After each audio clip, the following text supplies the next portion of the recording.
Bro ఇవాళ 31st పార్టీకి గట్టిగానే రెడీ చేసుకొని ఉంటావు.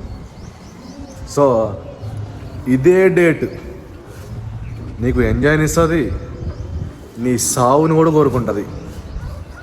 కాబట్టి నువ్వు తాగుతావు, ఎప్పుడు తాగే ముందే అది, కానీ వాళ్ళు ఎక్కువ తాగుదామని చూస్తావు. వద్దు బ్రో, నీ సావుకి నువ్వే కారణం అవ్వద్దు. ఒకటే క్వార్టర్ తాగు, మనిషిలాగా ఉంటావు. హాఫ్ తాగావనుకో నీ మాట నువ్వేను. ఎచ్చులకు మించి ఫుల్ తాగావనుకో పక్కా దేవుడి మీదే హోప్స్. ఇంకా ఏదైనా యాక్సిడెంట్ అయ్యి చిన్న చిన్న దెబ్బలు అయితే ఏం పర్లా, బట్ కాలో చేయో ఇరిగి నువ్వు మంచాన పడితే ఎందుకు దేవుడా నాకు ఈ జీవితం అనిపిస్తుంది.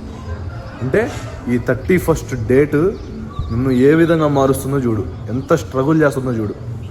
వద్దు బ్రో, లిమిట్గా తీసుకో, మనిషిలాగా ప్రవర్తించు. ఇంటికి వెళ్ళిపో, ఫ్యామిలీతో చిల్ అవ్వు, ఫ్యామిలీతో ఎంజాయ్ చేయి, మంచిగా న్యూ ఇయర్ చేసుకో. థ్యాంక్ యూ మరి.